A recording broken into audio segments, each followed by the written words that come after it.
Alors nous allons maintenant voir les paramètres de sortie. Donc on va dans paramètres, troisième ligne ici, sortie. Alors on a deux modes.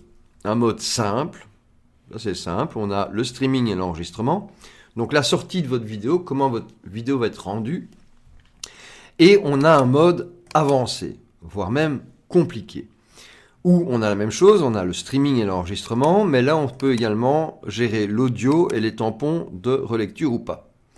Alors on va commencer par le mode simple, c'est le débit de la vidéo, donc dépendant du framerate, donc du nombre d'images par seconde que vous envoyez, de la taille de l'image que vous envoyez, Full HD ou HD, et ça c'est votre fournisseur de stream qui va vous l'indiquer. Donc allez voir dans les paramètres de YouTube ou de Facebook ce qu'il demande. Donc par exemple pour du Full HD il faut au minimum du 3000 bits par seconde, donc du 3 mégas par seconde. Alors l'encodeur, on a le choix entre logiciel et matériel. Vous aurez le choix entre logiciel et matériel si vous avez un matériel comme une carte écran de qualité. Si vous n'avez pas de carte écran de qualité, c'est le logiciel, donc c'est votre ordinateur, votre processeur qui va faire le boulot. Matériel, c'est la carte écran qui va faire le boulot. Alors le débit audio, on n'y touche pas, mais sachez qu'il y a moyen de le modifier ici. Et on peut activer des paramètres avancés d'encodage. Alors on peut imposer des limites de débit au service de streaming. On peut régler l'encodeur. En fait, plus on va monter ici, plus on va avoir une charge de CPU faible. Plus on descend, plus la charge va être élevée. Mais forcément, la qualité sera meilleure. Donc, on peut décocher ça. En général, vous utilisez ça. Et le débit vidéo, entre 3 et 6, ça dépend un peu de votre bande montante, de votre upload. C'est expliqué dans d'autres vidéos. L'enregistrement, vous choisissez ici le chemin d'accès de vos fichiers que vous allez générer quand vous cliquez ici sur démarrer l'enregistrement. Donc le streaming, le bouton ici de commencer le streaming, on l'a vu, c'est cette partie ici. Enregistrement, c'est pour ici démarrer l'enregistrement, c'est l'explication ici. Alors ça peut générer des noms de fichiers sans espace parce que certains systèmes n'aiment pas les espaces. On peut définir la qualité de l'enregistrement, donc il peut y avoir une qualité de streaming et une qualité d'enregistrement différente. On peut avoir identique au stream, haute qualité, taille de fichier moyenne, qualité indistinguable, c'est une grande taille de fichier, et aucune perte, c'est-à-dire qu'on a une énorme taille de fichier, mais vous avez vraiment la plus belle image possible. Le format d'enregistrement, vous avez différents formats, FLV, MP4, MOV, MKV, TS, M3, U8. Je vous conseille toujours d'enregistrer si vous voulez aller très vite en MP4. Maintenant, regardez bien l'avertissement ici. Les enregistrements sauvegardés en MP4 seront irrécupérables si le fichier ne peut pas être finalisé, à cause par exemple de coupures d'alimentation, etc.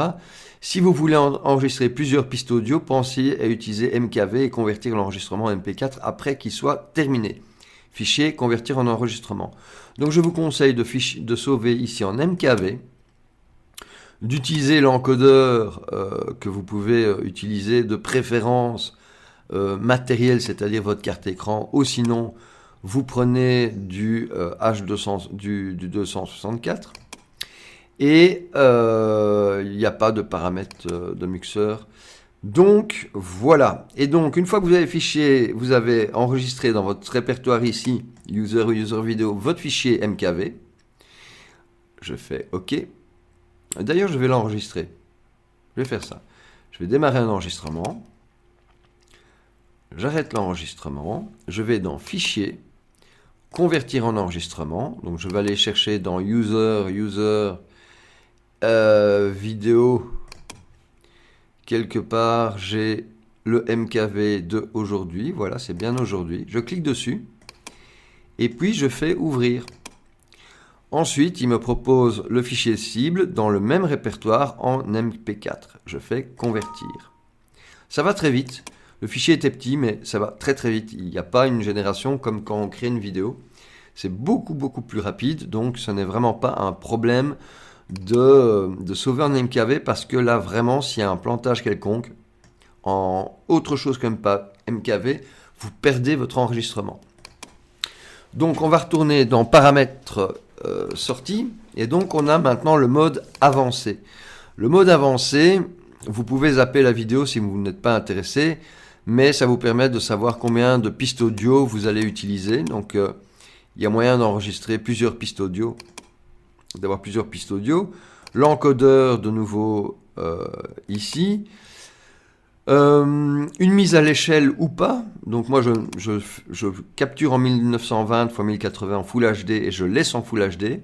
Ou sinon je fais une mise à l'échelle et je peux diminuer la taille de la vidéo pour gagner de la taille de fichier pour quand j'envoie, puisque là je suis dans le streaming, donc j'envoie ce truc-là.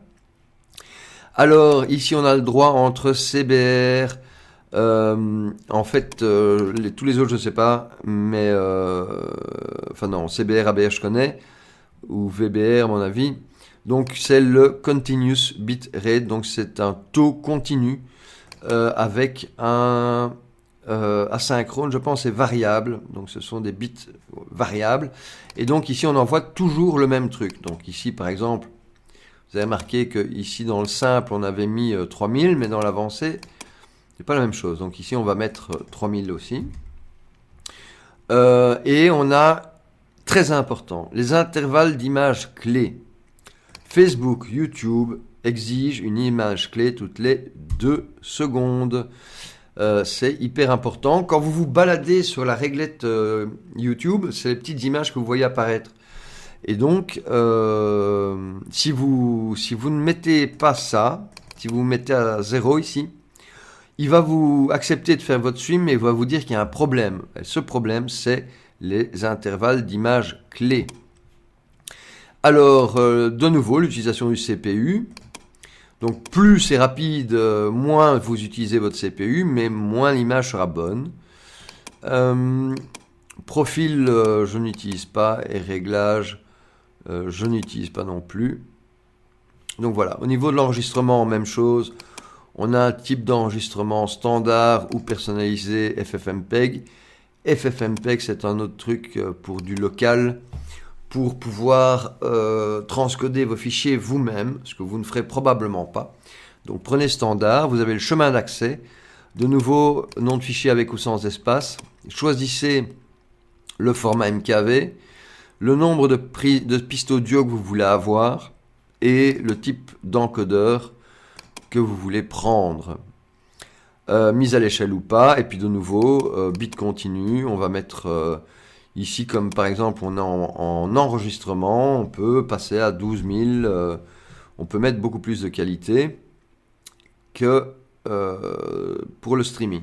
Et donc on peut maintenant appliquer. Au niveau de l'audio, on a ici le débit audio de la piste 1, on peut lui donner un nom, la 2, la 3, la 4, donc on a jusqu'à 6 pistes audio.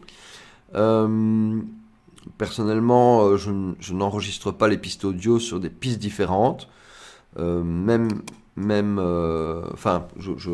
j'utilise pas ça. Ça ne me sert pas. Et de toute façon, après, quand je vais aller ici convertir l'enregistrement de MKV vers MP4, je vais tout mettre sur la même piste. Donc, voilà. Eh bien, voilà, je pense qu'on a fait le tour des paramètres sortis.